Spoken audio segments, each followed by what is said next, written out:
Здравейте, скъпи приятели на BIT!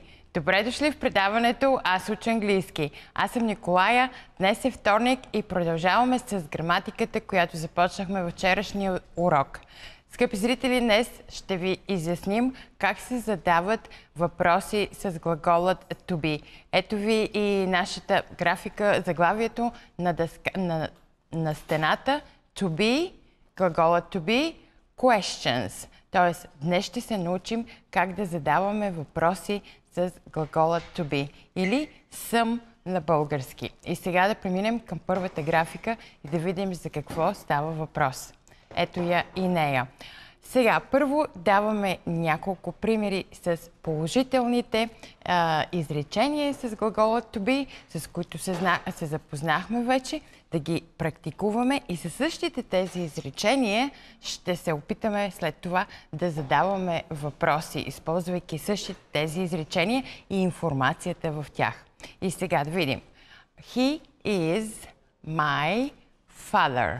Вижте това, което знаем вече, че това, което е обозначено в червенко, то е граматиката за деня. Така че he is my father означава той е мой баща. Глаголът to be спрегнат в трето лице единствено число is. Следващото изречение. You are my best friend. Ти си моят най-добър приятел. You are. Ти си моят най-добър приятел. И ето ви и трето лице множествено число. They are good people. Те са добри хора. Така че тук видяхме he is, глаголът to be, you are и they are. Сега да видим как да преобразим или да превърнем тези положителни изречения в въпросителни и да видим какво е специфичното при създаването на въпроси в английския. Да видим следващата графика. Ето я и нея. Значи, на нея е изписано правилото за това как създаваме въпроси в английският език, което е малко по-различно от това в българския. Въпросителните изречения в английския се образуват с инверсия. Тоест, глагола излиза в началото на изречението. И за да потвърдим това правило, сега преминаваме към следващата графика, за да видим и примерите за това как да създаваме въпросителни изречения в английски и по-специфично днес с глаголът to be.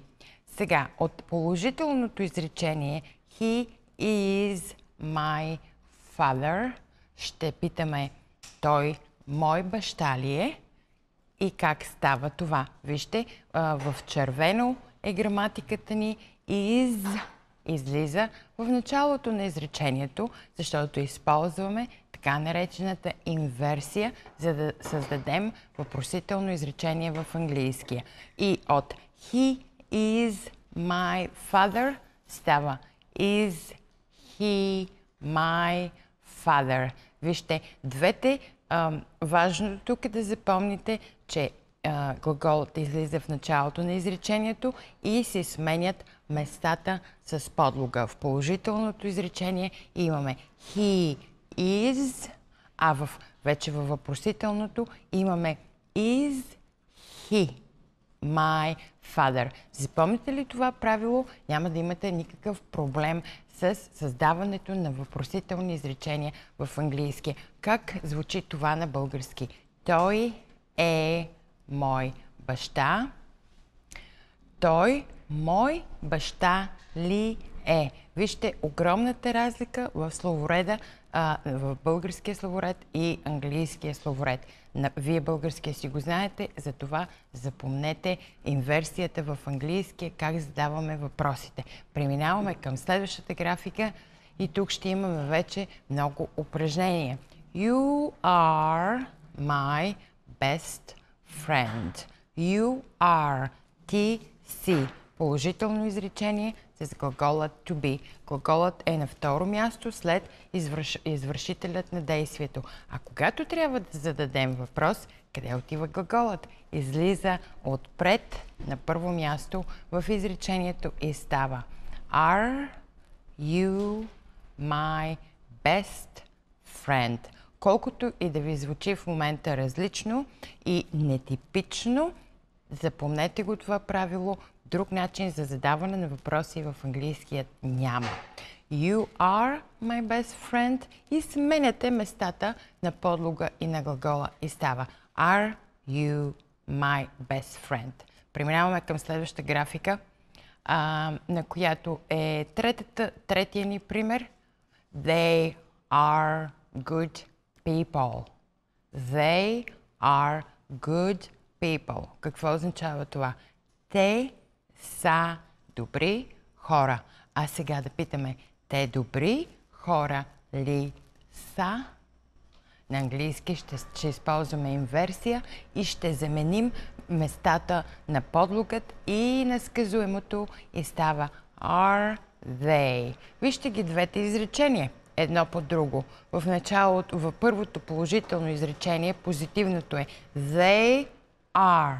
А след това в въпросителното е are they. Даже на английски ми изглежда и по-лесен начин за образуване на въпросително изречение, защото просто сменяме местата на тези две части на изречението. They are they. И сега преминаваме към следващата графика да видим какво имаме на нея. Ето ви и още един пример с единствено число. С първо лице единствено число с аз. I am hungry. Аз казвам, аз съм гладна. I am hungry. А как да попитам, аз гладна ли съм? В българското изречение, даже както виждате, съм отива във въпросителното изречение, отива на края на изречението. Аз гладна ли съм?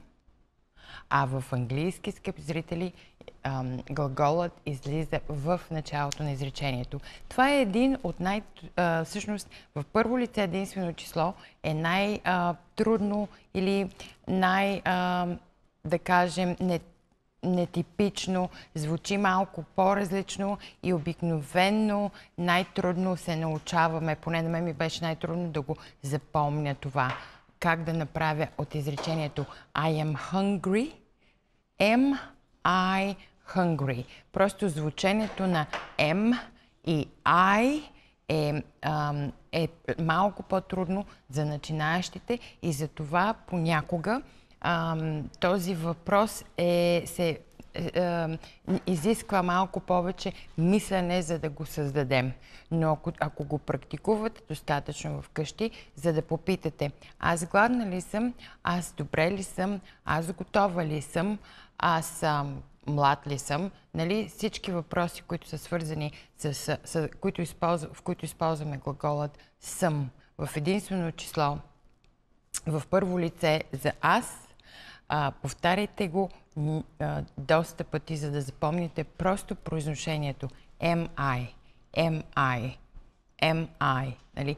От I am става am I hungry, am I ready.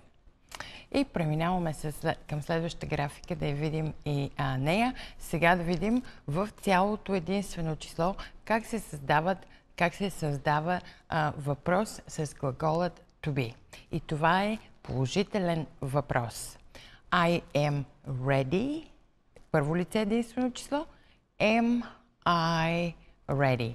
Сменяме местата на подлог и сказуемо. След това you are ready. Ти готов ли си? Готова ли си? А ти си готова. положително изречение. Даваме първо положителното изречение, за да видите отдолу каква е разликата между положително и въпросително изречение.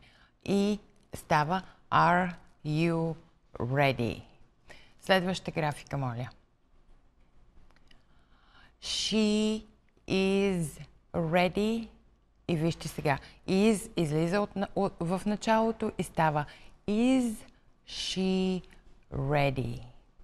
He is ready и става Is he ready? Сменяме местоименията, иначе в края използваме едно и също, за да не се объркате. Ready съм го използвала във всички изречения, означава готов, готова, готови. И питаме в първото изречение, казваме първо, тя е готова и след това питаме Is she ready? Тя готова ли е? След това имаме He is ready и питаме Is he ready? Не забравяйте, глагола отива при въпросителното изречение в началото на изречението. И последния пример от единствено число имаме It is ready. Готово е, готова е и въпрос. Is it ready? Is it ready? Не забравяйте всяка частица в изречението. Тук трябва да на определено место. It is ready. Сменяме местата и се получава Is it ready? Повтарям го това последното, защото малко това it is звучението е почти едно и също и трябва малко повече практика, за да се научим как да създаваме въпроса с is it. Is she, is he, is it. Това беше единствено число. Сега преминаваме към лесното множествено число, което ни е в тази графика. Тук просто личните местоимения са сменени, т.е. само те са различни във всичките изречения. Вижте приликите в множествено число. Казваме We are late. We are late. Ние закъсняваме. И питаме, вие закъснявате ли? Are you late? Слагаме в началото глаголът в изречението. След това, you are late. Вие закъснявате. И питаме, вие закъснявате ли? Are you late? И трето лице, they are late. И въпросителното е are they late? Обобщението. Как създаваме въпросително изречение в английския? С глаголът to be. Това е единствено число на глаголът to be. Изваждаме глаголът в началото на изречението. След него идва подлогът на изречението или този, който извършва действието и след това вече нареждаме останалите части на изречението. Това си го повтаряйте вкъщи за домашно, за да запомните и да започне да ви идва автоматически това изваждане на глагола в началото на изречението, защото видяхме, че в българският по съвсем различен начин се създава въпросително изречение и за да ви стане това навик, трябва повече да повтаряме и да преговаряме. Преминаваме към следваща графика, да видим какво има на нея, как да отговаряме на тези въпроси. Как да отговаряме на въпроса готова ли съм? Аз готова ли съм да тръгвам за работа? Ето го и въпросът. Am I ready? Но тук вече на тази графика, на нас това, което ни е в червено, са отговорите. Тук е важно да знаем как да отговаряме на тези въпроси в английски. В английски има 3 различни отговора, както и на български. Започваме с най-дългият, който е Yes, I am ready. Той се състои от частичката Yes утвърдителната частичка yes и цялото положително изречение. Yes, I am ready. След това можем да използваме един по-кратък отговор, на който просто казваме yes, I am. Да, на български няма как да се преведе това с такъв кратък отговор, но той означава отново да, готова съм. Да, готов съм. Но в английски имаме и този кратък отговор yes, I am, в който използваме само действащото лице и след него отива основният глагол в изречението. Yes, I am, без да слагаме ready. И последен най-кратък отговор, който можете да дадете е yes, нали? Който на български означава да. Значи, на един въпрос в английски можем да дадем 3 различни отговора. Един най-дълъг, един по-кратък и един най-кратък. Те почти отговарят и на българската версия, с изключение на второто изречение или втория отговор, който съм дала в графиката. Ние в някои случаи само имаме подобно нещо в българския. Значи, отговорът yes, I am един от най-често употребяваните всъщност отговори в английски. Аз му казвам почти кратък отговор, нали? Който включва частичката yes с личното местоимение или извършителят на действието и в случаят глаголът to be. Yes, I am. Да, готова съм, готов съм. Това е съвсем достатъчен и коректен отговор на въпроса, който сме задали отгоре в графиката. Am I ready? Am I ready? Yes, I am ready. Yes, I am. И само yes. Преминаваме към следващата графика.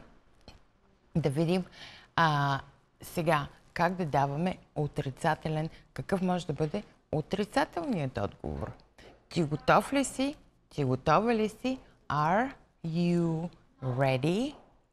И аз казвам No, I am not ready. Нали, тук вече в този случай използваме негативното изречение, което вече сме се научили как да го съставяме. No, I am not ready или No, I am not или просто едно No. Какво означават тези 3 различни отговора? Първият е дългият отговор не, не съм готова или не съм готов. Вторият е също като на предишната графика полукраткият отговор, който в този случай, в нашия случай, при негативния отговор, само сме прибавили негативната или отрицателната частичка. I am not, което е съвсем правилно граматически да дадете такъв отговор на английски. Вместо да давате целият отговор No, I am not ready, казвате No, I am not. Okay? И последният отговор, това е на български просто едно не. Готова ли си? Не. Продължаваме следващата графика. Това бяха отрицателните отговори на един въпрос в английски, в който употребяваме глаголът to be. А сега, скъпи зрители, преминаваме към по-сложните въпроси в английски, които също ги имаме и в български. Вижте отдолу какво означава отрицателен въпрос, негативен въпрос на последното изречение. Въпрос, в който питаме не съм ли подранила, не съм ли гладна, когато започваме с отрицателната частичка не. Ти не си ли гладен? Ти не си ли изморен? Сега ще се научим как да задаваме тези въпроси в английския. Тях ги наричаме отрицателни въпроси. Защото са отрицателни, защото в тях има отрицателна частичка не. Сега да видим. Ето ви и примера да видим каква е формулата. I am not early. Което означава аз не съм подранил или подранила. I am not early. Това изречение вече на нас ни е познато. Това е негативно изречение с глаголът to be. Аз не съм подранила. Така се казва на английски.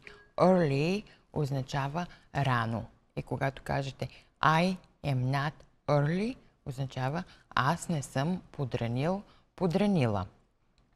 Как сега да превърнем това изречение в отрицателно? Как да кажем, не съм ли подранила? Ами вижте сега формулата. Отпред, както това е едно въпросително изречение. След като е въпросително, логично е отпред то да започне с глаголът. Кой е глаголът в случая? Глаголът е am. В случая глаголът to be. И сега, am отива отпред. След него идва подлогът на изречението. И вече тогава, след подлога, слагаме всъщност отрицателната частичка, с която отричаме,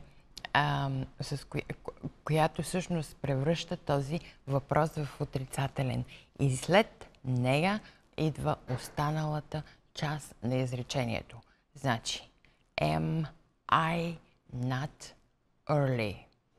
Започваме въпросът с инверсия, което означава, че, т.е. използваме инверсия или започваме изречението с глаголът. Обаче, тук глаголът и отрицателната частичка се разделят.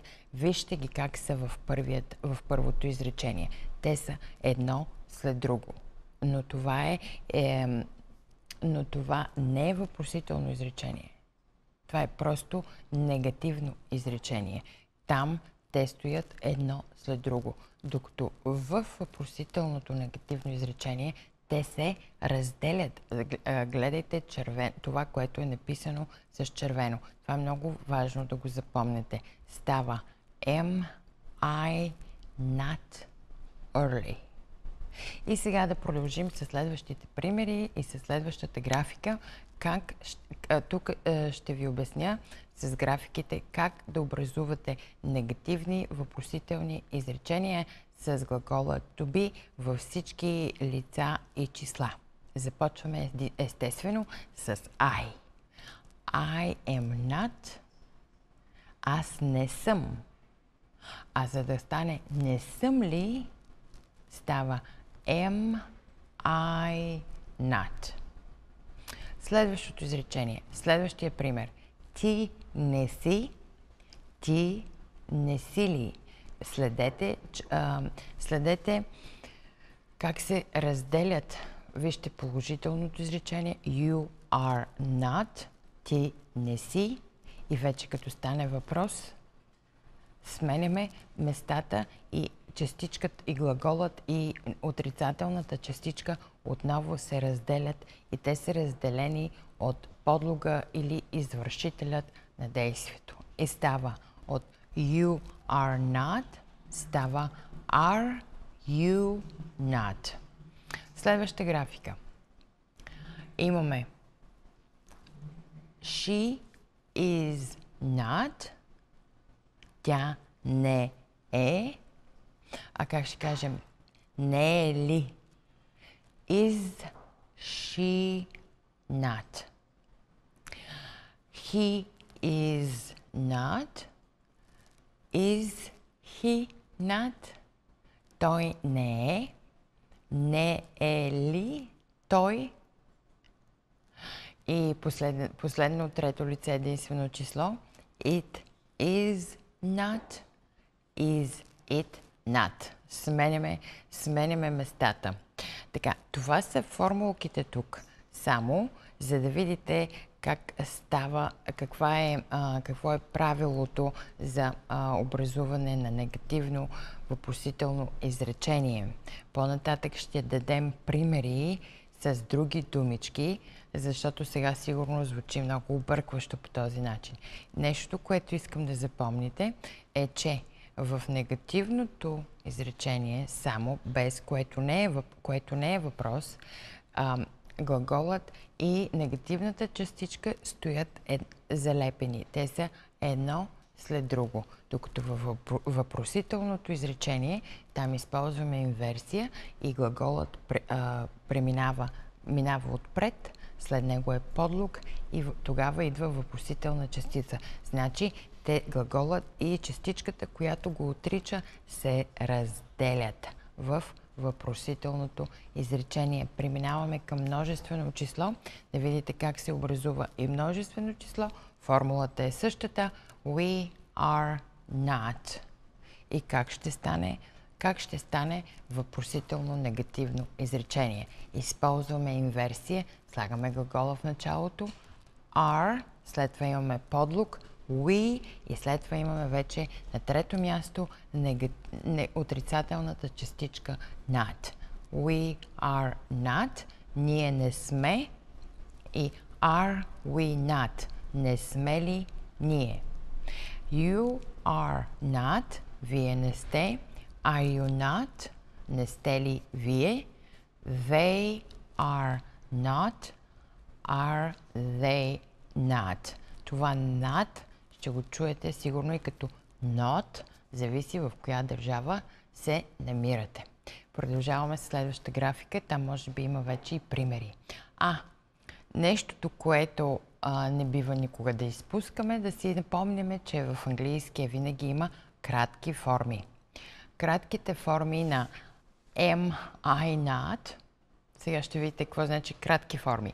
В случая, когато става въпрос за негативно въпросително изречение, кратката форма е тази, която е събрала в едно глаголът с отрицателната частичка. Нямаме единствено кратка форма за първо лице единствено число. Там кратка форма няма. Така че am I not си остава am I not. Не съм ли. Обаче, вижте какво се случва във второ лице единствено число. Are you not? Не си ли? И отдолу се получава aren't you. Това aren't е кратката форма, която се е образувала от глагола и отрицателната частичка след него. Учим ги тези кратки форми, защото те са широко заложени в речта. Aren't you ready? Вместо are you not ready? Така че те се използват едновременно 50 на 50. Еднакво широко употребявани са и двете форми. И затова ви е също важна тази кратка форма, защото ще я виждате на много места и ще я чувате. Сега, какво се случва? Когато се образува кратката форма, тя минава цялата в началото на изречението. Вижте, are you not? Тук глагола и отрицателната частичка са разделени. А когато имаме кратка форма, която е събрала глагола с отрицателната частичка, продължаваме да използваме правилото инверсия и цялата тази кратка форма преминава в началото на изречението и след това следват подлога и останалата част на изречението. Aren't you? Не си ли? Какво не си? Не си ли гладна? Не си ли жадна? Не си ли изморена? Aren't you? Сравнение с are you not. Което и да използвате е правилно, вие избирате кое от тези две да използвате, като за начало ви препоръчвам да си използвате дългите форми, но трябва да знаете и кратките. И ще се запознаем само с трето лице единствено число, защото ни свършва времето. Is she, ето ви едно негативно изречение. Is she not? Is he not? Is it Not е дългата форма на това изречение. Имаме глагол в началото, подлог и отрицателна частичка. А ако искаме да стане кратка форма, събираме is глаголът с not заедно и се получава кратката форма, която ще е isn't she, isn't he, isn't it. Как се превежда това? Тя не е ли, той не е ли, то не е ли. Скъпи зрители, това беше всичко от нас за днес. Вие ни пишете на нашата фейсбук страница Аз уча английски или на моят имейл nikolaya@bitelevision.com. Have a beautiful day. Goodbye.